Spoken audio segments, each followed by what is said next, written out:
Olá, pessoal, bem-vindos a mais um episódio do Imagineers. Eu sou a Evelyn Franco, diretora criativa educacional da Imagine Words Educação Cinematográfica, e hoje eu tô arrepiada aqui com o convidado que a gente tem. Vocês nem imaginam quem tá com a gente. O Ricardo Kensky, que é o cara do audiovisual, já passou por muitos canais super grandes e importantes. Eu vou falar um pouco sobre isso e ele vai contar com mais detalhes. Mas principalmente é alguém que tem um olhar assim 360 para o audiovisual, que até nos ajudou aqui na produção hoje do podcast, que foi super bom quando tem um convidado que contribui também, né? E estou super empolgada porque o Ricardo vai contar curiosidades desse mundo do audiovisual e que a gente se interessa em saber, não é? Passando pela HBO, Paramount, National Geographic, MTV. Tô esquecendo de alguma coisa? Teve Gazeta, fiquei sabendo há TV pouco tempo, Gazeta. teve TV Gazeta, né? E aí, como é que foi essa trajetória aí desses 24 anos no audiovisual, Ricardo? Então, primeiro de tudo, um prazer estar aqui, um prazer conversar. Adoro também falar sobre minha experiência, né? É muito legal ter feito parte de tudo isso. No fim, ó, também eu me enrolei. No fim, eu comecei lá atrás, comecei como estagiário no Eurochannel, é outro canal também tem um carinho muito grande, que era de programação europeia. Ainda tem um pouco em alguns canais, mas acho que na época era diferente, era feito aqui no Brasil. Passei do Eurochannel, National Geographic, depois Band Sports da Band, TV Gazeta, HBO e Paramount, o grupo Paramount, né? Que tem MTV, Comedy Central. Esses foram os principais desses 25 anos. Teve produtor aí no meio, teve freelas, festival de cinema, teve algumas coisas também aí no meio. Que Uma visão. E legal. daí um pouco nisso também, né? Que você vai mudando também, né? Então eu comecei produtor de funções, assim, produtor, depois fui produtor, roteirista, diretor, daí um pouco editor, um pouco arte, uma época, daí depois na HBO como repórter também, produtor, repórter, daí um pouco nisso, né? Hoje o que eu estou fazendo é produção de documentário de ficção, de projetos maiores mesmo que teve na HBO, teve na Paramount Que também. Então, legal, um pouco de Ricardo. tudo aí, né? Não, a gente vai afunilar em cada um desses lugares que você passou, que foram experiências memoráveis, tenho certeza. Eu estava aqui conversando com o Ricardo, antes da gente começar aqui o podcast, e a gente estava lembrando das nossas experiências enquanto telespectador, né? Lá nos áureos anos 90 ali, né? E quem gosta de música lembra o que era uma MTV dentro de casa. Era artigo de luxo, né? Era uma grande conquista. E eu lembro que eu tinha videocassete, então quando passava algum clipe ali de um cantor ou de uma banda que eu queria ver e eu conseguia gravar aquilo, era meu Deus, uma grande conquista, assim, né? Foi dali que despertou nessa época ali, que você também era adolescente, que você é da Sim, minha época, né? sim, tamo junto Foi aí. ali que despertou aquele desejo do que tem ali por trás das câmeras. Conta como é que despertou esse desejo do audiovisual em você, Ricardo. Acho que a MTV tem bastante esse papel de ter, né? Que é aquilo que você. Eu, na verdade, a MTV pegou quando a minha avó, a avó de mãe, ela é carioca, a gente ia pro Rio e lá era canal aberto, né? Então foi meio uma descoberta, estando lá na casa da avó, moleque, vendo lá depois de tirar do Silvio Santos, ficar brigando com a minha avó para tirar do Silvio Santos e ver MTV. Naquela época, Give It Away, do Chili Peppers, na época mais iniciozinho do MTV. E a gente passava um mês lá, ficava louco, depois voltei e falei, eu preciso de MTV. E a gente, encheu o saco do meu pai para ele pôr uma anteninha, o HF. Daquela época de ficar com um bombril na sala Toscão. para tentar ver chuviscado, poder ouvir. Acho que também tem um pouco disso, né? Que eu ouvia MTV, por mais que o vídeo não fosse tão bom, o áudio vinha e era. Isso acho que teve muito a ver de pensar audiovisual, de acho que o jeito que eles chamavam todo mundo, e isso é depois conhecendo o pessoal, o jeito que eles. Na frente da câmera, atrás da câmera, como todo mundo participava, uma coisa mais livre, um processo criativo interessante. Acho que isso formou muita gente, trouxe muita gente para o audiovisual, assim, né? Lá parece uma grande bagunça, assim, né? Era uma empresa adolescente, né? Todo mundo podia criar, parecia que era autêntico mesmo, né? Quem Sim, estava ali diante das câmeras e conduzindo e apresentando aquele mundo da música, do cinema, porque também tinha essa coisa, era um portal para fora do país, né? Porque a gente não tinha um canal adolescente que traduzisse esse universo para o brasileiro adolescente ali, né? sim. Muito legal. Mas aí depois você foi trabalhar na MTV, né? No fim, acho que até quase que o meu primeiro trabalho que era o Eurochannel, ele também era no prédio da MTV, né? Era do grupo TVA ali. Então tava ESPN, Eurochannel, MTV, tudo meio junto ali, no prédio clássico ali daqui de Perdiz, ali do Afonso Bovero. Então a gente também tinha essa relação. Lá no primeiro trabalho já tinha um pouco de tá gravando acústico, então a gente pegava as fitinhas do Eurochannel, vamos passar lá para, tipo, como entrava ali, dava uma bisbilhotada. Tinha uma relação entre esses canais da TVA que era muito legal. Então não é que não participei, mas tinha uma proximidade ali. E daí agora, muito tempo depois, meu último trabalho foi na Paramount, então fiz bastante coisa como de centro, eu fiz coisa para Paramount Plus. Teve também o programa, toquei, um dos projetos que eu toquei era até o programa com VJ ainda, que era o Spartacus, que tinha essa relação ainda com música, com apresentar videoclipe, com entrevistar a banda. Então foi legal, acho que é isso aí. Na MTV demorou, mas também fiquei feliz por ter recentemente essa experiência, inclusive com música, assim, né? Que é muito interessante. Se me chamassem hoje, eu ia. Porque no final a gente fica com aquela coisa idealizada daquela experiência que a gente teve, né? É um saudosismo ali que a gente tem, né? E que moldou toda a cultura pop da época ali, dos anos 90, né? Eu vou te confessar que eu, pessoalmente, quando eu vejo a MTV mudar um pouco a perspectiva hoje, me dá uma dorzinha no coração, mas, cara, outros tempos, né? Não, Acho que a gente, né, todo mundo é saudosista, acho que também, né? Vi entrevista recente com o Zico Góes também. Sempre perguntam isso, né? Acho que formou muita gente, né? Formou gente pro audiovisual, formou na música também, né? Acho que o meu gosto musical também é bem lado B, Massari, né? De ver os programas, então também também. isso, né? É cultura o que eles estavam ali, você acaba sendo bombardeado por aquilo de mil formas, assim, né? Cinema, e até depois com sexualidade, as conversas, as coisas que eles traziam, acho que era muito, muito importante, assim, eu Acho que acho. naquela época, eles capturaram a alma do adolescente da época e suas vontades, curiosidades, né, desejos, e ia traduzindo em conteúdo e a gente ia aprendendo, ia se conectando com aquilo. Foi uma boa época, assim. Mas com tantos caminhos no audiovisual, me responde uma coisa. Glamouroso o audiovisual? Porque as pessoas, quando você fala, né, eu trabalho com cinema, eu trabalho com TV, eu trabalho com canais, todo mundo já pensa nos famosos, né? Não pensa quem tá atrás das câmeras, né? Tem glamour nisso? Como é que é a real do audiovisual? Tinha um professor eu fiz rádio e TV na FAP. Tinha um professor que na primeira aula falava: vocês vieram para cá para quê? Para ser diretor de novela, para ser ator de novela? Aqui não, que você vai editar, vai ficar virando a noite editando.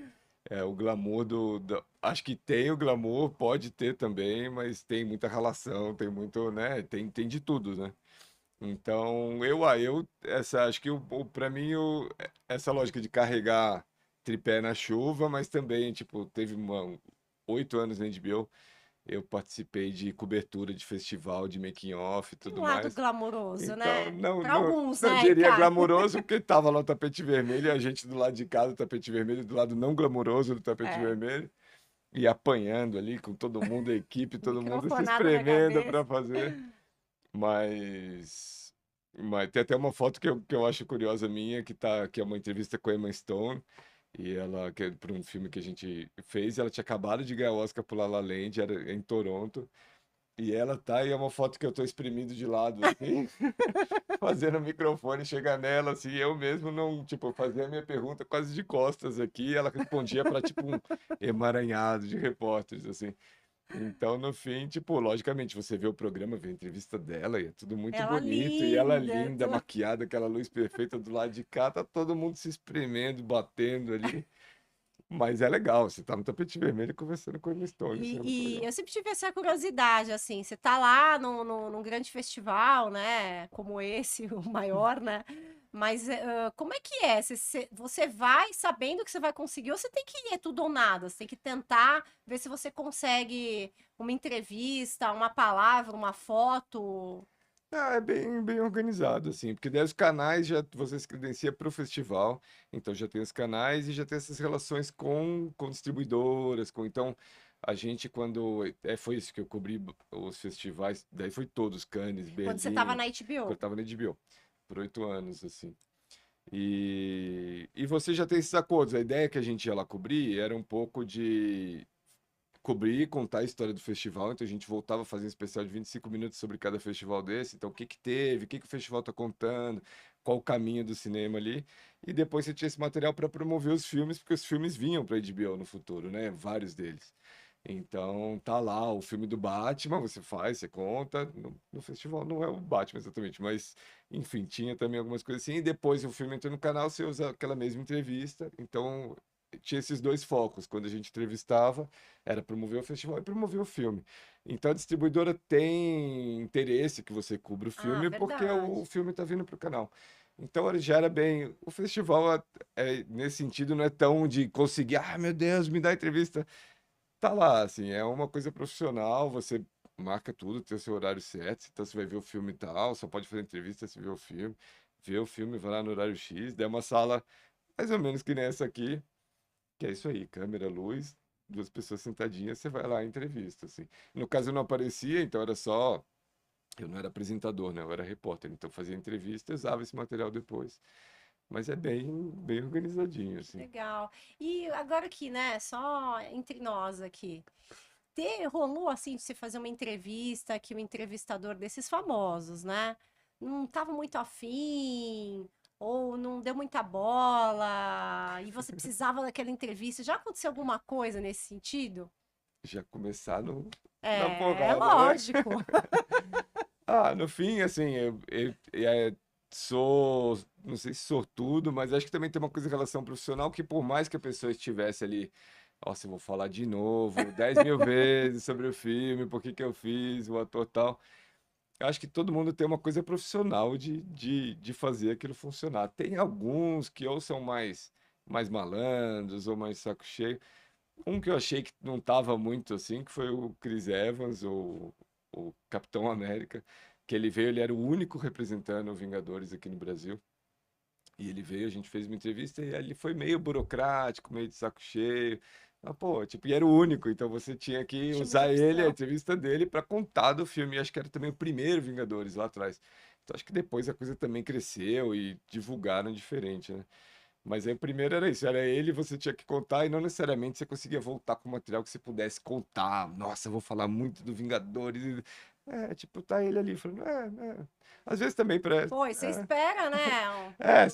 porque você vem com tipo, uau, e a expectativa pro Personagem, filme né? era muito grande também, né? E você tem filhos pequenos, na época eles já curtiam os heróis? Agora eu tenho dois filhos, um de 6 e um de 9 anos, agora eles curtem bastante, e acho que é um pouco isso, assim, eu tiro onda com crianças, às vezes, falar, sabe o Hulk? Sabe o Loki? A gente entrevistei ele já. O nome, o Mark Ruffalo, não diz nada, mas o Hulk e o Thor, é tipo, uau, você entrevistou o Thor, meu Deus do céu. Ganha ponto com os amiguinhos É, dos filhos, né?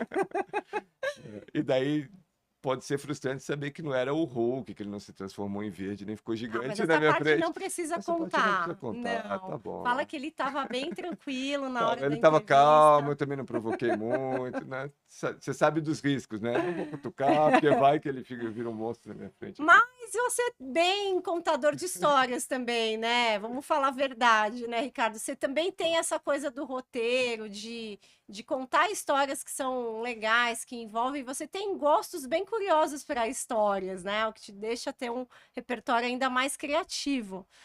É, dentro dessa perspectiva, né, de contação de histórias, você já trabalhou como roteirista também?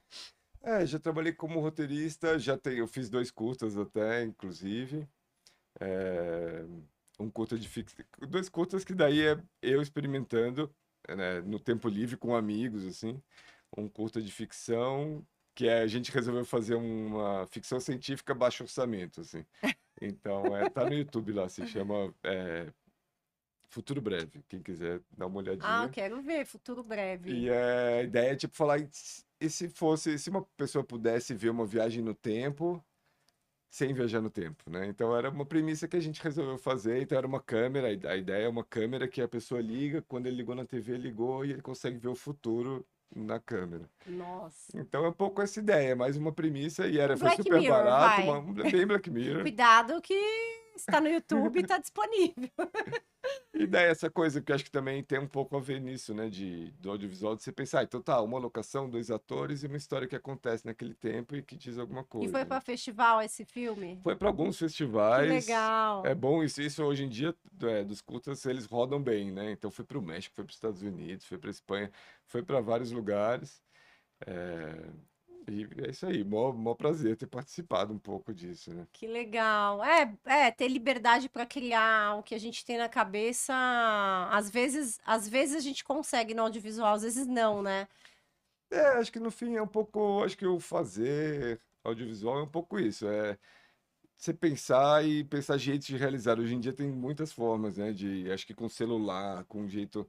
Então, acho que às vezes tem uma frustração de quem está começando de falar, putz, não tenho dinheiro, não tenho ator, não tenho. Mas hoje em dia o fazer É. tá muito mais Eu simples, brinco que assim. o Charlie Chaplin tinha muito menos recurso do que um iPhone ou qualquer smartphone tem, né?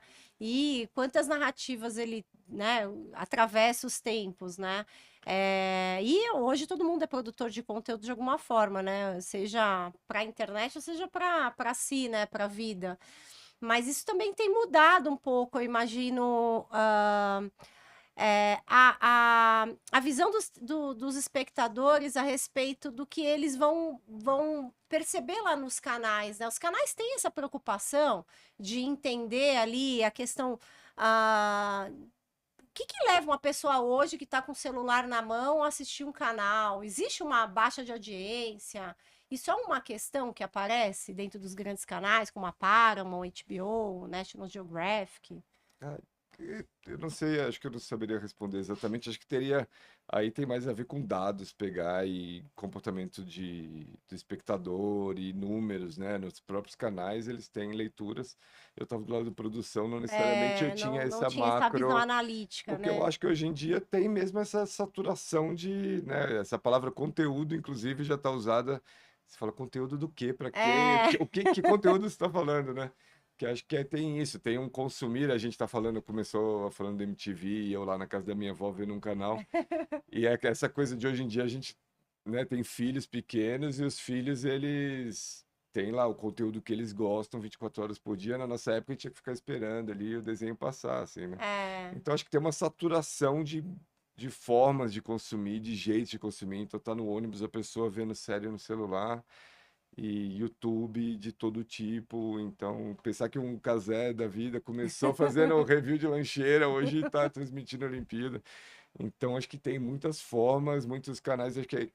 E acho que está num momento muito de mudança do audiovisual, né? De como dentro dos canais, fora dos canais, mudou tudo. Como se produz, o equipamento que produz, quem produz, que histórias contam. Acho que estamos num momento que é curioso, desafiador, diferente, que a gente não sabe o limite disso. Eu acho que é um desafio, assim, eu vejo, assim, que deve ser um desafio para os canais. Na educação, a gente tem esse desafio, né? também, né? Também, porque como os estudantes, eles estão cada vez mais tendo acesso a diferentes tipos de conteúdos, né?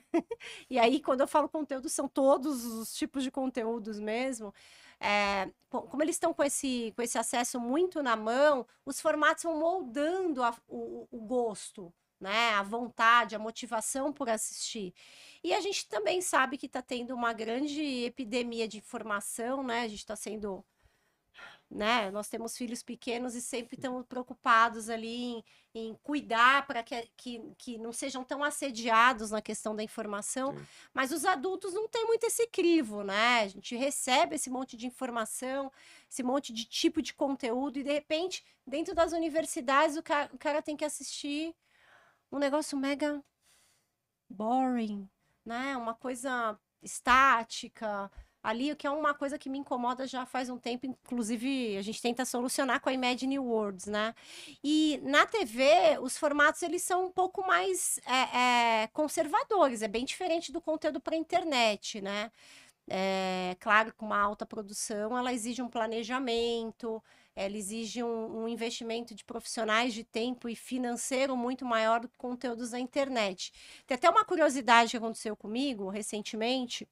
É, a gente fez uma produção de uma série documental e a gente foi produzir o cartaz dessa série. E o que acabou acontecendo é que a gente pediu para alguns designers jovens produzirem o cartaz para a gente poder ter opções de escolha e tal. E eu já percebi que os designers não conheciam o que era um cartaz de filme, de cinema. Eles não sabem qual que é o formato de um cartaz de filme de cinema, né?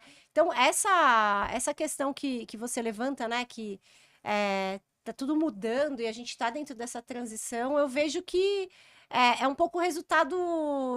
Isso que aconteceu com a gente é um pouco resultado disso, né? Os adolescentes, os designers estão às vezes consumindo mais YouTube, mais internet, do que propriamente uma TV, do que propriamente um cinema, né? Mas a TV não vai acabar e nem o cinema vai acabar, né? Eu acho que a gente vai encontrando linguagens diferentes. Mas essa é só a minha opinião, queria ouvir a tua. O que que você acha que vai ser o futuro do cinema, o futuro da televisão? Eu acho que é igual o EAD, né? É isso que a gente está vendo, está mudando tudo, né? Acho que também é isso. É, são formas de consumir, né? Pensar que no EAD também a pessoa pode ter um curso no ônibus vendo no celular também. É uma coisa que você sai da sala de aula e joga para esse contexto, né?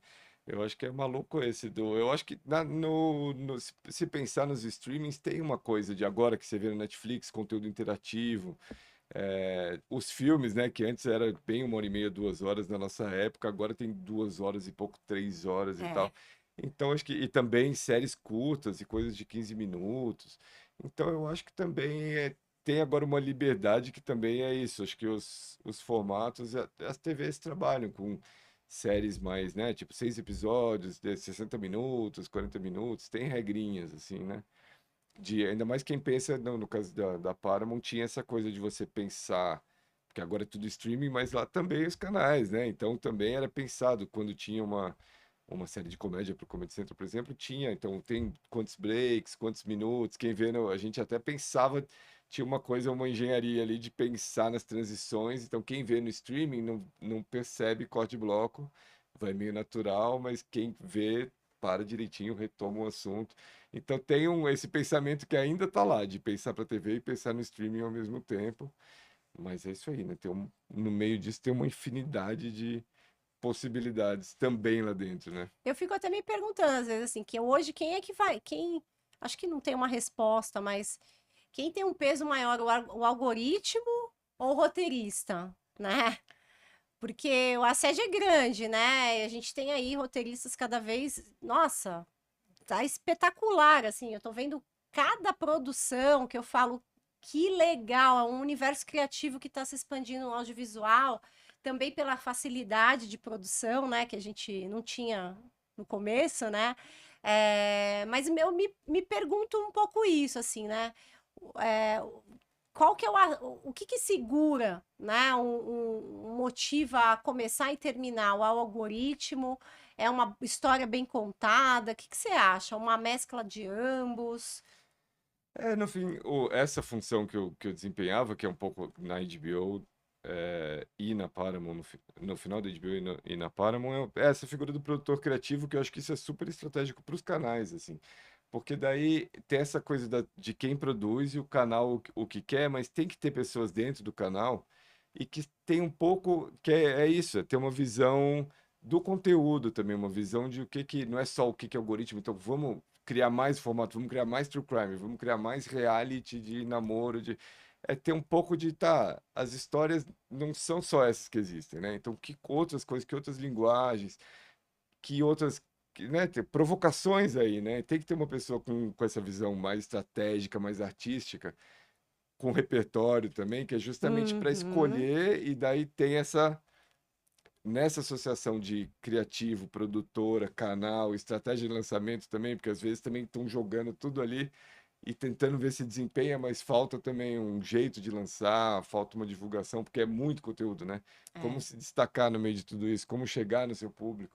Então, acho que essa figura é muito importante para o canal, de saber o que fazer, como contar essa história. Essa função que eu desempenhava na HBO e na Paramount era, a gente vai desde o do pitching, ele apresenta a história, você seleciona, é sempre um grupo que faz, né? Você de debate dentro do canal quais projetos a gente pega e daí, beleza, esse projeto segue. A gente, tipo, pega na mão do produtor, a gente falava e vai até o final, até a última master entregue, pronta para ir para o ar, a divulgação toda pronta. Então a gente acompanhava do lado do conteúdo como isso, né? Um pouco moldando para a linguagem do canal, então o que que é importante. E também o melhor produto possível, assim. Então tem uma visão de você trazer essa visão estratégica para beleza, como isso é mais eficiente, como a gente conta melhor essa história, que ideias estão por trás, que temas. Então, acho que é importante ter isso, né? Ter alguém norteando, não é só um produto. E é isso, que às vezes a pessoa olha o produto e não acha que tem todo esse processo, né? Mas são infinitas trocas ali no meio. Para um programa de comédia, eu fiz a Culpa do Cabral no Comedy Central também. Para um programa de comédia, tipo, como você faz essa piada? Como você cria essa dinâmica? Como você muda, né? Quando eu entrei, era um a gente teve esse desafio que foi incrível, que foi escalar o programa. Então, era a principal produção do Comedy Central, que é a Culpa é do Cabral, que é um programa, são 13 temporadas já. E daí, bem quando eu entrei, era isso, era um estúdio pequeno, com pouco público, vinha ainda da pandemia, ainda que era um público com máscara, super aquela risada que é a risada com máscara, Abafada. né? E a gente jogou para tipo 200 pessoas, um programa que fez uma lógica mais de programa de auditório mesmo, né? Então jogou a ação acontecendo em diferentes lugares do cenário. Então enquanto eles estavam fazendo uma coisa aqui, a gente ia mudando do outro lado outra coisa para Nossa, eles já super virem dinâmico. uma lógica mais ao vivo e tudo mais. Então é legal pensar nisso e foi muito bacana essas últimas 2 temporadas, como a gente mudou, como a gente, né, deixou mais dinâmico. Acho que tem a ver esse pensamento de, tá, beleza, a gente tem esse produto, como a gente renova ele, como a gente aumenta, como a gente melhora. Então, e tá lá, né, eu tava atuando ali desde o do roteiro, na gravação, a gente discutindo Produção. coisas, os cortes todos vinham, o corte, então, putz, vamos fazer isso. Fechando, né? Porque daí também nessa lógica do ao vivo, saem fazendo piada, você volta com 1 hora e meia de material para fechar um programa de 50 minutos. Então, que piada contar e como contar? Ah, então, essa piada é boa porque é recorrente, então você faz aqui, você ri A depois de novo na frente. decupagem ali. Você tem que ter um pouco esse pensamento de como você monta aquilo, né? É, e eu acho super necessário também esse papel dessa visão criativa para os produtos, porque você também vai educando o público a outras coisas que ele pode também, que não conhece, né? E que você pode apresentar e ampliar ali a visão, a cultura do público a respeito, né? Divertir, ou informar, ou entreter, mas ter formatos ali diferentes. E você acha que, assim, hoje, pensando no que a gente tem algum filme ou alguma série que você toparia roubar a ideia criativa e reconfigurar, ou melhor, é, uma ideia que te inspirasse a fazer alguma coisa, assim, ou que até já te inspirou, que você olhou e falou, cara, esse roteiro ou essa ideia poderia ter sido eu que escrevi, porque eu teria feito isso. Ah, tem dois formatos que eu achei malucos, assim, e que me parecia interessante. Eu falo rapidinho de cada um deles, mas que eu vi recentemente e achei muito legal. Um é o How to with John Wilson, que tá na HBO, não sei se você viu. Não, não, não Os dois são assisti meio... ainda. Esse é um documentário, um cara, um sujeito maluco, é o John Wilson ali, ele, que ele sai por Nova York com a câmerazinha dele e sai rodando tudo. E eu, tipo, a minha tese de mestrado até é sobre edição, eu adoro edição, e o jeito que ele trabalha, então, ele é todo... Adoro trocadilho também, e é muito trocadilheiro o programa, assim, porque ele vai, então, tipo, oi, Nova York, você tá se sentindo preso, você tá... E daí, o sentir preso, ele põe um ratinho preso, tem imagem de tudo. E ele usa essa imagem para contar as histórias mais malucas, assim, de como escolher um vinho, ou como ele surge de uma premissa e escala, assim. Mas é um formato muito maluco, assim. E outro da HBO também, que eu achei bacana, tá do Rehearsal, que é um cara que a premissa da série é ele pegar no estúdio, então a pessoa fala, eu jogo com um amigo, eu jogo com tem uma companheira de jogo, a gente tem esses jogos em bar e eu sou afim dela, acho que eu sou afim de falar, mas eu não sei como vai receber. E ele, num estúdio, recria todo o bar onde acontece a coisa, põe figurante e ele ensaia essa dinâmica. Então é muito, acho que a premissa de você pegar e usar isso para pensar outras coisas, acho que poderia ir muito além, assim, né? Eu acho muito maluco isso. Tem um último episódio que eles. É uma pessoa que fala, não sei se eu tenho filho ou não. E eles fazem a cada X minutos trocar a pessoa que seria o filho. Eles vão trocando. Então, tipo, é falar, em 2 dias ela vai ter uma experiência de ter um filho de 0 a 18 anos. E daí é isso, tipo, tem uns espaços secretos na casa, então o bebê sai e volta com outro bebê 3 meses mais velho. Então, é tipo, é uma loucura, assim, envolve orçamentos gigantes, porque você cria essa casa, esse estúdio. Mas eu acho muito legal quando você pega um orçamento gigante para fazer uma coisa meio maluca, meio curiosa, né? Que é muito teste, isso vai dar certo, isso não vai dar certo. Acho que você vê na série, às vezes você também fica às vezes meio cansado, mas é tão maluco, ó, essa possibilidade, eu acho muito interessante, assim, Né? eu acho. E quando tem alguém para investir numa ideia maluca, é o sonho de qualquer um do audiovisual, né? Tem Exatamente. alguma produção assim que você. Foi ontem ou foi anteontem que eu vi no teu stories e até comentei alguma coisa que você fez uma provocação que para mim pareceu quase um início de um roteiro. Você colocou algo. Imagina se você ah, é, pode ver o seu passado e aí você acessa dentro do seu celular. Ah, Era uma é, coisa não. assim. No fim, isso é bem um. Eu sonhei com essa história e daí eu falei, Você vou escrever. sonhou com isso? É, Olha o sonho o dele. meu, o meu sonho era que eu ia para os lugares incríveis, malucos e tirava muitas fotos. Então, nossa, é isso, e tirava foto.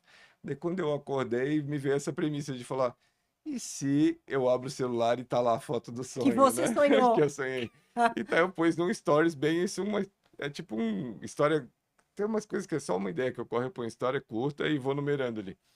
E daí era um pouco essa premissa, assim. E daí eu fiquei pensando numa história que é que é isso, da pessoa acordar e tá lá as fotos, e fala, meu Deus, daí pensa e vê, e sei lá o quê. Fala que legal, daí você vai, daí a pessoa vai tomar café, não, agora eu vou tomar café. Daí toma café quando volta, cadê as fotos? Não, sumiram. Que acho que é um pouco isso que acontece com o sonho, né? Você acorda e você lembra de tudo, e é incrível, e você tava E naquele é real, mundo, e é né? real, e tem todas aquelas coisas. Você toma café e depois, e o sonho? Já não lembro Nem direito, já não sei lá o lembro, quê. né? Ele tem uma coisa física que depois de um tempo ele desaparece, né? É. Então, acho que até eu registrei ali como uma historinha, assim, pra, tipo, é isso. Você também, se eu não colocar em nada, daqui a pouco eu esqueço essa história. Isso, Não, meu. mas seria um excelente episódio de Black Mirror esse, porque Aí acho que é já pensou? até um curta que daria pra fazer simples, né? Se você for para um Super! lugar incrível, vai pro Egito, vai pra Capadócia, grava em primeira pessoa, você tirando fotos com outro celular ali, volta. Dá para fazer esse curta, me coloca nos créditos lá, agradecimento. É! Premissa que tá tudo bem, né? Mas é isso, volta rapidinho, grava, que você conta uma história, você pode fazer com o celular, muito simples, Que uma coisa assim. legal, não, ia ser legal se tivesse um canal, assim, se todo mundo postasse o seu sonho Isso- realizado, pensou que legal? Pô. Ia Ou ser mesmo as bem legal. ideias mesmo, né? Que só de você escrever ali já você conta uma história, é um outro formato né, É. de contar um Agora continho. eu fiquei sabendo que você teve acesso ali a pessoas que parecem um sonho a gente estar perto, né? Eu tenho meus ídolos do cinema, né? Da animação, mas o máximo que eu chego perto é de uma biografia do filme, mas você chegou muito perto desses, né? Um deles foi o criador do Homem-Aranha, né? Entre outros. Como é que foi esse contato com o Stan Lee, Ricardo? Essa foi uma história que eu agora, ainda mais que faleceu, eu falo, caramba, que bom que eu tive esse momento. É. Que no fim era numa época da HBO que tinha muita liberdade na HBO nessa parte que eu tava, que era o de short form, que era o departamento, que era de cobertura de festivais, que nem eu falei.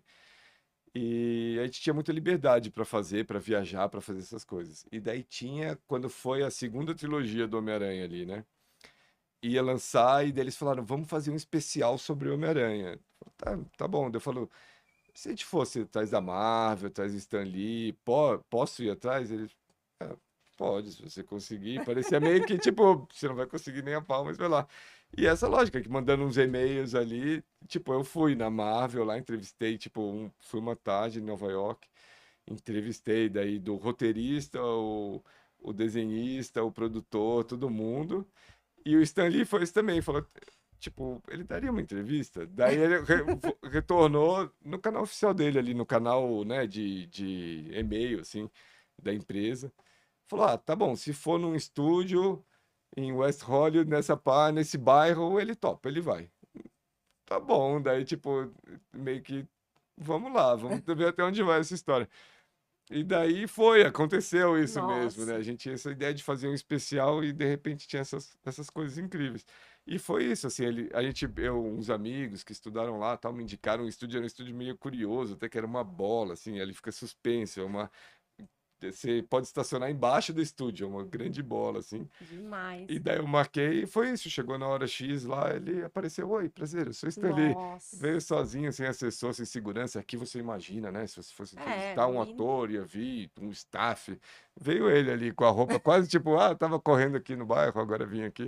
E foi lá e sentou e foi uma entrevista grande, assim, de 20, meia hora, assim, que a gente sentou e ele contou. Bem essa coisa, tipo, pra gente interessava contar um pouco essas curiosidades de participação em filme e tal, mas também o básico do Homem-Aranha, de como foi a criação, era muito interessante, porque a gente estava fazendo um programa meio geral apresentando o Homem-Aranha.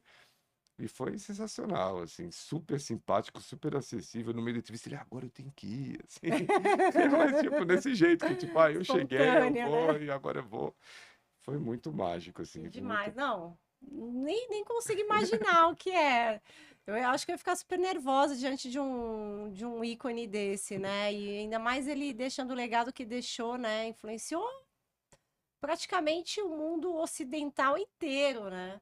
Não, tudo isso, né? Pensar todo esse universo hoje em De dia na Disney, sabe, ali super-heróis a e. Marvel, tudo aquilo ali, É, né? O que o cara criou, e é essa figura acessível que fala ali, que conta, né? Tipo, então. E até acho que os ensinamentos que ele traz, assim, eu tava. Isso me marcou muito, assim, que ele falou, eu tava fazendo ali na Marvel, fazendo as histórias, já tava meio cansado, já era sempre do mesmo jeito. E daí minha esposa falou. Você tá cansado? Faz diferente, faz do jeito que você quer fazer. E ele se fez aí tudo diverte, isso, né? fez o Homem-Aranha, começou a fazer de um jeito, pôs mais, né, humanidade, fez um diferente. Acho que isso ensina muita coisa também, né, de quando você tá ali, seu trabalho não consegue, de você tentar fazer diferente. Acho que tem um ensinamento que ele deixa ali, para além dos heróis, para além de tudo isso que diverte, que emociona a gente, tem um pouco esse fazer ali que é muito bacana, né? É, o mundo criativo não dá pra você encaixotar, porque de fato, o cara, você mata o cara, né? Uma pessoa que tem essa veia criativa, de repente tá ali num trabalho mais de demanda, é desesperador mesmo. Imagino que isso que eu fico pensando, assim, embora a gente tenha tantos espaços para criatividade hoje, né? As instituições de ensino não são o melhor lugar para você desenvolver sua criatividade, É. né? Então, no curso natural das coisas, né? Pensando em educação, o cara entra na universidade e tudo que ele sonhava, né? Aquela coisa da MTV, né? Vou lá, vou trabalhar lá, vou trabalhar com audiovisual, vai dar mó tesão, vai ser mó legal. E muitas vezes dentro das instituições de ensino não é isso que rola, você não tem tanta liberdade criativa, né? É, e você, além da tua formação, que foi na FAAP, né? Você progrediu ali, né? Foi ali para o ramo acadêmico, né? DNA, Também. isso, o que que é? É, Não sei meus se vocês pais. sabem, mas os pais do Ricardo são acadêmicos. A professora Vani Kens, que é uma referência no universo da educação à distância. Para quem não conhece, precisa conhecer a trajetória da professora Vani. Será que é DNA? Ou será que é a criatividade que estava ali querendo um pouco mais de substância? Acho que estudar é importante, assim, no fim, né? É isso, a gente se conhece até por causa disso da minha mãe. Ela sempre acadêmica e sempre pressionou. Os três filhos fizeram mestrado e ela pressiona eles desde que se formou. E agora? E agora? E agora? E acho que, assim, estudar é importantíssimo, assim, né? Para o pensar, para o fazer, assim. Então, também teve um pouco, eu me formei em Rádio e TV na FAP, depois, quando eu saí, eu estava um pouco nisso de o que que eu vou fazer, assim, de queria estudar um pouco mais, já tinha um plano de fazer um mestrado na Espanha, acabou que não deu muito certo, daí eu fiz uma pós em Cuba, na escola ICTV, na escola de Ah, eu San quero saber Antônio, disso, hein? que é muito legal, que é a escola do Garcia Marques, que tipo, passou Nossa! todo mundo por lá, e que é uma escola muito em cinema na América Latina, é super importante, assim. E depois de muito tempo, assim, depois de uns 10 anos, que eu tinha uns 30 e pouco, eu fiz um mestrado, resolvi parar e fazer um mestrado também em Barcelona. E nesse sentido, até você estava falando da educação, sobre o pensar. Tem um amigo que deu essa dica que eu achei interessante, assim, que eu acabei, um amigo Denis, salve Denis, que era Denis Barbosa, que ele era jornalista do G1. Ele falou isso, ele falou, estudei fora, se você for estudar fora e é cinema, faz teórico. Tipo, às vezes é melhor fazer teórico porque a prática vem naturalmente. Uhum, E eu acho que é, porque tem muita faculdade de cinema, tem muito isso nos Estados Unidos e tudo mais, tem essa, tipo, vai e sai com seu projeto embaixo do braço, sai com seu curto uhum. embaixo do braço. E me parece mais interessante você pensar, você tem que explodir de ideia na sua cabeça, você sair com um monte de coisa, porque depois o fazer é junto os amigos, vai num festival, vai numa produtora, você tem que fazer acaba sendo, parece difícil, mas é simples. Mas qual história contar, o que contar, como fazer, que acho que é o grande aprendizado, assim, né? Então, eu fiz um mestrado bem teórico, com tese, tantas, cento e tantas páginas ali, escritas em espanhol, suadinho ali. Mas foi sensacional, assim, para mim. Acho que dá essa expansão. Daí era um mestrado em ficção, e, e o pessoal, isso, o diretor do curso é o Fernando De Felipe, que faz. Lá atrás, assim como a MTV, tinha a Heavy Metal, a revista, que é um clássico, assim. Uhum. E o diretor do curso, ele fazia, tal do Museum, dá para pesquisar na internet. Ele fazia uns quadrinhos, assim, é um quadrinho todo diferente, meio maluco, assim. E daí fala, pô, o diretor do curso, ele fazia o comic que eu lia na Heavy Metal. E foi sensacional, assim, acho que eles tinham muito, assim, os caras super, meu orientador, os caras super renomados, mas eles tinham essa coisa de comparar cinema com comic, acho que tudo se encontra aí, né, no Stan Lee e tudo mais. Tinha essa coisa porque acho que também é um pouco aproximar, não é, a academia não é essa coisa super hermética aí que você vai discutir os filmes dos anos 60, é um pouco nisso A também, né? história do É a cinema linguagem do cinema, a é, linguagem de hoje. Você está pensando isso, em relação com o celular, em relação com o YouTube. Acho que também a academia tem esses caminhos também de entender tudo isso, né? Acho que ninguém está entendendo muito, mas, né, pensar nisso, é como ensinar. estrutura, né? Um olhar mais aprofundado do que o prático, né? Porque no Sim. audiovisual a gente já, o pessoal entra para estudar e já começa a produzir, né? Então eu acho que isso falta, dá um déficit de repertório que é super importante para a questão da criatividade, né? Eu já não vim do audiovisual, né? Eu fui pro audiovisual, né? Depois Sim. de pedagoga, 5 especializações, mestrado, estudei cultura digital na educação. E aí eu fui pro cinema para entender o que que o cinema tem que a educação não tem, né? Por que que o cinema engaja, as séries engajam e a educação ali sofrido para o estudante se motivar a estudar, né, que é o propósito do estudante, às vezes ele se esvai dentro da forma, do formato educacional.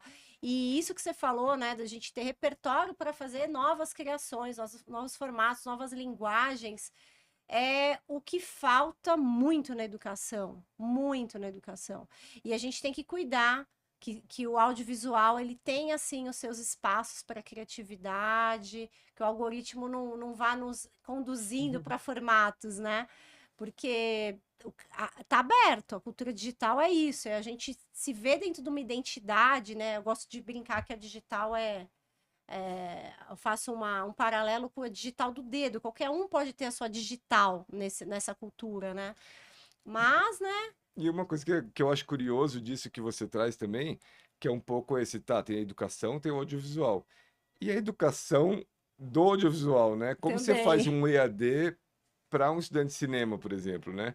Então, se você, o cara tá aprendendo vídeo, tá aprendendo tudo, vai ver o professor falando estático ali, Que é o que porque rola, o viu? que você faz o que você está produzindo é um vídeo, né, também. Então, É, e por que que não por que produz? que, por que que você não usa né, as técnicas audiovisuais para esse EAD? Acho que É, é o que vem acontecendo nas escolas de audiovisual, né? Você deve acompanhar, né? Eu estava recentemente, aí eu comprei alguns streamings educacionais de diferentes áreas e comprei também de cinema. E a mesma coisa quando a gente vê uma aula de um educador que ele não engaja, porque um educador que não engaja, ele não consegue ensinar. Tem aspectos afetivos, emocionais dentro de uma aula, por mais simples que seja, lousa e giz, que precisa ser despertado em quem vai aprender. E quando isso vai para o universo do streaming, seja o professor de cinema, ou seja o professor, sei lá, de física, que é uma coisa mais estruturada, que precisa de fato, né? Alguns conceitos mais estruturados, a gente vê que o formato acaba sendo o mesmo. Então, essa questão da cultura escolar, ela é tão forte que ela ingessa até as escolas, eu imagino algumas escolas de audiovisual. É uma coisa bem forte, né? E eu faço essa crítica que é para a gente começar a olhar para dentro e pensar que outros formatos a gente pode usar para educar, né? Que é muito do trabalho que a gente faz na Imagine, né? Hoje, quando vem alguns clientes, né, que são universidades, escolas, universidades corporativas, eles nunca vêm com um formato criativo. Eles sempre vêm, eu preciso gravar uma aula sobre. É função nossa apresentar que formatos que aquela aula pode ter, né? sim. Como é que a pessoa pode aprender sem ser REC, áudio e um sonho?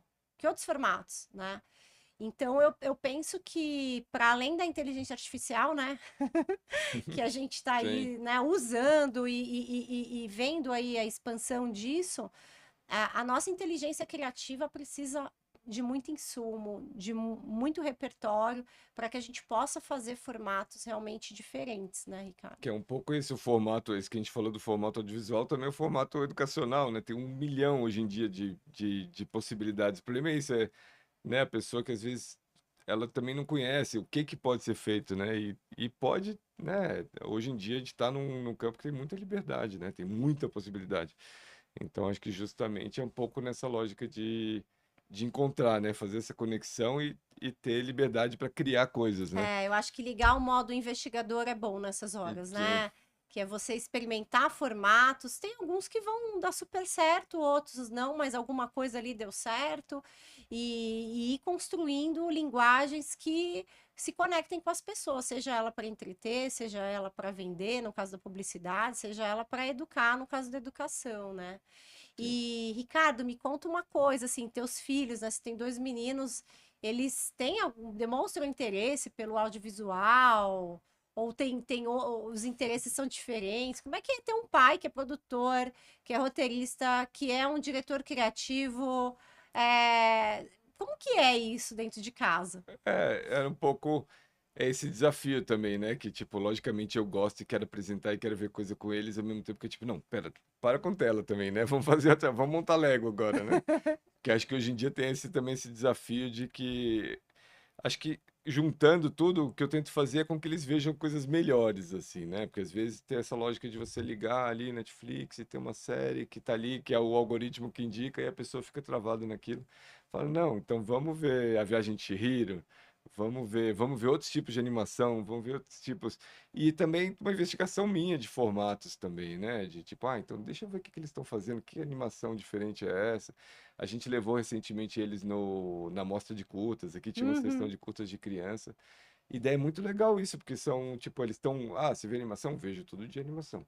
Mas aí tem sempre aqueles do Patrulha Canina, aquela coisa que é o mesmo tipo É o de mesmo animação, né? desenho com temas diferentes, né? Então, quando você vai ali, você vê animação de massinha e um vídeo que mistura, né, é, atores com uma animação 2D, e sei lá o que. É tão legal isso, assim, de expandir um pouco mesmo o olhar, né, pensar que tem muita coisa, assim, né? E reduzir um pouco o tempo de tela que é necessário também, que pra, também. mesmo a gente que Equilíbrio, trabalha né? com isso.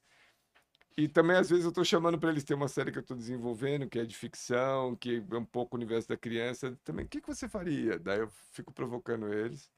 E Como daí eles assim, o vão que me dando faria na história? Você na pergunta? história, eu fico, Que tipo, tem uma legal. premissa que é alguma coisa que eu tô desenvolvendo, e daí eu fico com eles, daí meu filho menor, ele vai ter um cachorro chamado tal. Daí, não, faz Quanto sentido ter um menor, cachorro. mais Então criativo, é né? muito legal também usar a criatividade deles para isso, é muito Que bacana, né? E daí ele delícia. fala, eu quero ver, eu quero ver. Não, tá Eu bom, vai até demorar 3 anos para ver, mas tomara, né? Eu até dei uma ideia pro Beto esses dias, né? Falei, ai, vamos fazer um podcast com criança, que vai ser bem engraçado, porque pensa num caos, né? Porque o legal é isso, né? O nosso ápice criativo, eu imagino, né? Que a gente fica a vida inteira tentando não perder o que a gente tem ali instantâneo na infância, É né? muito isso de, vamos pegar um papel, vamos desenhar monstros. E daí, tipo, vem umas coisas com nome, com coisas que você fala, nossa, é bom, né? É bom ter a criança para trazer esse lado mais lúdico, que às vezes você vai perdendo, é bom que ele dá dá um empurrão em você, assim. E vamos falar de carreira aí, o Ricardo. Você teve assim, tem alguém que é um mentor ou uma mentora assim de carreira ou algum conselho assim de carreira dentro do audiovisual que para você fez bastante diferença? Ou não, ou você é o cara que vai fazendo a percepção, vai construindo teus caminhos. Como é que é a tua escolha dentro desses 24 anos de trajetória? Teve algumas figuras, assim, que foram mentoras no Eurochannel lá atrás, tinha a Marília, que era incrível, assim, que ela é mãezona de todo mundo ali. Ela tava comigo no Eurochannel, depois estava comigo de novo no Band Esportes. E o pessoal, todo mundo que trabalhava ali com ela, ela ia, ela sabia onde estava cada um, ela ajudava cada um, foi muito incrível. Recentemente a Maria Ângela, o Eduardo Zaca, que estavam na HBO, a Maria Ângela quem trabalha com produções originais conhece ela, que passou pela HBO, foi para Netflix, foi para Paramount, agora está na Conspiração. Ela é super, né, essa visão tipo, é pioneira, né? Ela com Beto Rios na HBO foram pioneiros das produções originais aqui no Brasil, de ficção, lá atrás com Mandrake, com várias produções. Então foi muito ali estar junto, vendo o que eles estão fazendo antes de estar nas produções originais, que nos documentários da HBO. Eu tive, como eu falei, nessa parte de making off, fazia making off das séries também, Que fazia making off do legal. Psy com contato, foi muito legal. E vendo muito esse fazer diferente, o jeito que eles trouxeram para a HBO mesmo, acho que formou muito da produção no Brasil, acho que se deve muito a eles também, de fazer primeiro e fazer melhor, assim, o que a HBO fazia em escala, em provocação, ali, Filhos do Carnaval, tem umas coisas dessa que você olha que é incrível, assim, o que eles... Tinha até, né, a gente fazendo making off, as pessoas falavam, e é verdade, assim, de falar HBO, a gente manda uma coisa, eles pedem mais. Não, seja mais provocador, seja mais, né, ousado, maior, assim, acho que isso é muito legal de pensar em ampliar, em fazer uma coisa. Então vai fazer de verdade, né? Tipo, não, vamos lançar para o público, que você não sabe que público é esse. Não, então vamos fazer. E acho que isso é uma coisa também que eu levo, assim, seja eu fazendo, seja eu produzindo, acho que é muito de você fazer, né? Então vamos lá, vamos arregaçar a manga e fazer o melhor Ter possível. orgulho dessa produção, né? Muito legal. Que legal. É, realmente é bem inspirador, assim, quando você tem alguém que sabe que você pode expandir você mesmo, né? E além do que você tá acostumado, né? E hoje, quais são as produções que estão aí quentinhas? Como é que você tá pensando aí esse universo do audiovisual, a tua atuação? Então, agora no fim tá uma mudança, né? O audiovisual tá uma É, loucura o audiovisual completa. inteiro, o mercado do audiovisual tá doido, eu acho que tá num momento de se encaixar, né? De transição, né? Sim, essas fusões. E eu fui pego, eu falei que eu fechei 4 canais já, assim, né? De ter essas fusões malucas por dar uma revirada no mercado inteiro, né? Então na HBO foi isso, teve as fusões, primeiro lá o Warner Media com a Warner, depois com o Discovery. Eu acabei sendo numa dessas, fui para Paramount, agora também é um processo de fusão maluco. Então agora eu tô isso, produzindo com colaboração com amigos, numa produtora que se chama Produtora Impossível, fazendo projetos de documentário que a gente acredita que é bacana, estou desenvolvendo meus próprios projetos, estou consultor de projeto também. Então, para isso, para trazer essa coisa da Bíblia. Hoje em dia, essa história dos projetos é uma coisa que é muito, eu acho muito bacana, até meio democrático, assim, porque a pessoa pode, com a ideia, formatar direitinho, apresentar no canal, não necessariamente precisa ter. É uma coisa que é barato, envolve seu tempo de botar no papel, desenvolver e apresentar qual projeto e como fazer, daí tem todo um pensamento É, estratégico é. de você potencializar isso para justamente virar uma produção grande. Mas de fato não é só a produtora grande que manda para o canal. A gente na HBO recebia projeto de todo mundo e Olha, tinha até uma coisa de auxiliar, assim, ó, então tá, a gente não analisa livro, a gente analisa projetos para TV. Então, esse fazer o melhor projeto possível, tinha pessoas grandes que falavam, nossa, eu vou fazer uma série de entrevistas e acho que a gente podia pensar alguma coisa junto. Eu falava, não, tá, mas do lado do canal é tipo, desenvolve como um projeto audiovisual e bora, acho que é super legal, mas vamos. E tinha umas conversas que avançavam, assim. Então, também todo esse lado nessa coisa de consultoria, Fiz recentemente uma palestra no FAM, o Festival de Florianópolis, que era da parte de mercado, então fiz uma palestra introdutória desse pensamento estratégico de como desenvolver o projeto, como o que tem que ter no projeto e como você fazer isso da melhor forma para vender o seu projeto, para ele ficar de pé, né? Então, de fato, você é só colocar no papel, mas você já tem que ter uma visão bem geral de que história, de que coisa contar, de que como que quem são as pessoas amarradinho, por né? trás. Então tem isso, né? Tem que envelopar esse direito, desenvolver direito para apresentar. Então não é momento para os projetos ficarem mais na gaveta, né? Tem que Isso trabalhar aí. bem os projetos e oferecer para os canais, né? De Para os repente, canais, para as para as produtoras. produtoras, porque de fato um projeto na gaveta não é Acho que é legal, isso, no né? momento Tem de que mudança. fazer. E no momento de mudança você não sabe direito para onde vai, o que querem, faz. É, faz. Formata, conta a sua história, tá ali. Alguma hora, tipo, porque tem essas coisas também, né? Então agora a gente quer uma série de comédia, quer uma coisa. Tem esses 1000 formatos, tem 1000 necessidades também. Então coloca essa ideia, junta com os amigos, né? Formata, junta produtoras pequenas, produtoras grandes. Acho que tem que ver esses caminhos por aí, né? Que Acho que legal. o meio está nesse sentido hoje em dia. Acho que a indústria está nesse sentido de fazer diferente, se juntar, fortalecer. Tá todo mundo pensando. Você vai em produtoras, finalizadoras, tá todo mundo pensando. E ano que vem? Não sei como vai ser, mas a gente está aqui É, bolando caminhos, assim. foi um pouco do papo que a gente teve, né, anterior, assim, o audiovisual, ele tem algo que eu conheci recentemente, né, ele tem essa característica, né, então você pode ser um grande diretor, mas você tem um projeto autoral que você vai fazer ali com um estudante, mas você não vai ser o diretor ali, você vai ser o roteirista. Então tem uma coisa de colaboração dentro do audiovisual e de um apoiar o outro nos seus projetos, que é uma coisa que é raro, eu acho que é o grande ganho de vida que o audiovisual dá, porque o resto ó, gente, é sofrido, né? É Mas uma coisa coletiva mesmo, né? É isso, envolve muita gente. Aqueles 10 minutos de nomes que passam no final de cada programa diz merece ser isso, né? assistido até o final. Eu sou dos que assisto, fico, não, vai ter piadinha no final, e eu fico vendo. E dá para aprender coisas, onde filmaram, como filmaram, quem apoiou.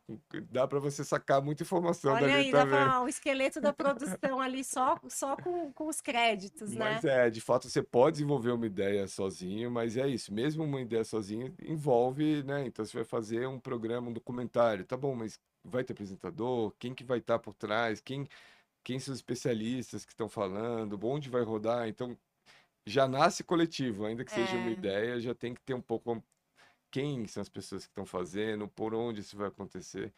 Então é tipo, é bom você ter essa rede para todo lado, né? De editor, e também pessoas fora do audiovisual também, né? Porque os é. documentários nascem disso, dos cientistas, de ter essas ligações assim, então é muito bacana isso. Ricardo, o que que você. Eu queria até ouvir tua opinião mesmo a respeito disso. Você acha que dentro do mercado de educação, essa linguagem cinematográfica, ela de fato faz sentido? Como é que você vê isso? Você que já participou de grandes produções, né? Você imagina uma grande produção sendo feita para o mercado educacional? Você trabalhou na National Geographic lá, você deve ter produzido potencialmente produções que têm finalidade educacional, né? Mas pensando na educação formal, na educação que está rolando aí no dia a dia, né? Você vê isso, esse universo entrando dentro da escola? Você acha que existe esse potencial? No fim, eu acho que sim, né? Se você for pensar que documentários são grandes aulas em muitos, tem várias coisas que você, a sua visão muda sobre um assunto, né, com aquilo, né? E mesmo o YouTubers, né, o Manual do Mundo e tudo mais, aquilo é quase como se fosse um EAD, né? Tipo, é uma linguagem para um outro, uma coisa mais pop, mas as crianças estão ali querendo, né, entendendo densidade e coisa através de experimentos que os YouTubers estão fazendo.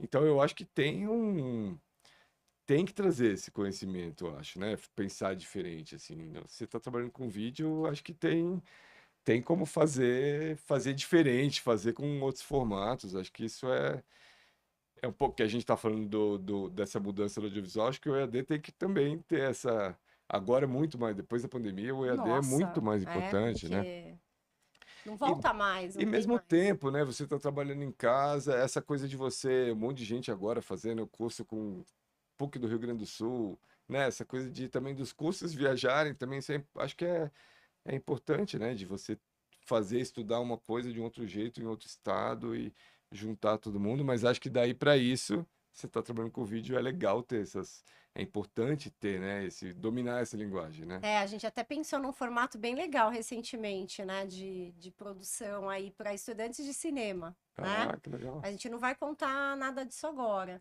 Mas se pudesse dar assim um recado para essa galera que está entrando no audiovisual, seja estudante ou mesmo indo com a cara e com a coragem aí produzindo os seus filmes, o que que você poderia dizer assim com essa trajetória que você tem? O que que você poderia inspirar essas pessoas que estão aí fazendo o cinema que a gente ainda vai ver, né? Acho que quem se forma tem muita essa ansiedade de quando eu vou começar a fazer, quando eu vou começar a dirigir, como que eu ganho esse espaço. Mas acho que hoje é isso aí, né? O fazer tá muito mais simples, assim, né? Acho que faça, junte seu grupo, né? Agora no FAN teve essa coisa de a gente ter umas palestras lá, eu coordenei um rally, Rally Panvision, que era o nome, que era um rally de produção que as pessoas faziam curta-metragem em 4 dias, em 100 horas contínuas faziam curta-metragem de ficção. E era pessoa que a gente selecionou da América do Sul inteira e tal. E é esse fazer, esse juntar, e eles falavam isso, de você, tipo, você quer, na sua região, você tá, não, junta, faz um grupo de teatro, faz uma coisa, produz, começa a Faz, experimentar, manda projeto, faz, tem um monte de faz. forma de Aham. fazer. Acho que em vez de você ansiedade de como que eu vou fazer, tipo, é, resolva a ansiedade fazendo, assim, né? Tipo, vai experimentando, pega um celular e tenta uma coisa, e tenta ver quem tá fazendo do lado, junta com um ator, junta com outro escritor e tenta fazer alguma outra coisa diferente. Acho que tem caminhos aí, né? É isso aí. É um negócio é ligar a câmera e pôr uma ideia na cabeça e a câmera na mão funcionando, né? Acaba sempre isso, né? A gente, né, se gira, aumenta um monte, mas continua a câmera na mão, que hoje em dia pode ser um celular na mão, É, o e a celular. ideia na cabeça Sempre. funciona E muitas, lindamente. né? Muito Obrigada, viu, Ricardo? Foi muito obrigado. bom ter mais esse papo com você. Eu tenho certeza que todo mundo vai aproveitar muito essa conversa. Não é qualquer hora, não é um momento qualquer que a gente encontra uma pessoa com a trajetória que você tem, ainda mais com o ouro do audiovisual, que é a criatividade, né? Aliás, o ouro de todas as profissões hoje em dia, né? Então, Parabéns pela tua trajetória e continuamos aí, né? obrigado pelo papo, adorei o papo. Legal também pensar nessas conexões com o EAD, que acho que também não necessariamente esses mundos conversam, é legal a gente juntar, né? Tipo, o EAD, o audiovisual, o que que pode ser? É legal, muito rica essa conversa, eu acho. E é isso aí, tô por aí também, LinkedIn, né? Tipo, pensar esses Passa teu formatos. canal, o teu LinkedIn e passa de novo o nome do filme que a gente quer ver Ah, tá no bom. No YouTube. YouTube tá lá, tem dois curtas. Um é o Futuro Breve, que é esse de ficção que eu falei. Um é o People Change, que é o trabalho prático da minha tese de mestrado, que também é isso aí. Um vídeo experimental que é tipo, gravei 1 hora de um. No fim é a parede da Sagrada Família, não dá pra ver Uau! qual que é, mas é um tapume da Sagrada Família. a gente gravou 1 hora estático e falou, tá, como que a gente gera um conteúdo narrativo em cima dessa imagem estática? Uau! E foi essa experiência. Hoje, essa é uma coisa maluca que a gente fala do celular e tudo mais. Eu fiquei 6 meses pegando no After Effects, recortando pessoa por pessoa, porque daí tem uma lógica da pessoa passar várias vezes, manipular aquela imagem. Hoje em dia tem o CapCut, tem celular que você... Essa pessoa, repete, você faz isso em 5 minutos. Então é muito maluco. O que antes era ali, nossa, uma linguagem que tá, sei lá o que, hoje em dia, tipo, a pessoa de 12 anos está fazendo na casa dela. Isso é muito legal também, né? Então é isso lá, tá lá no YouTube as duas coisas, LinkedIn Ricardo Kensky. É isso aí. A Valeu. conversa continua. Obrigadão. Então, bora pro próximo, então. Assistam essa grande imersão aqui no universo do audiovisual. Um beijo para todos. Tchau, tchau.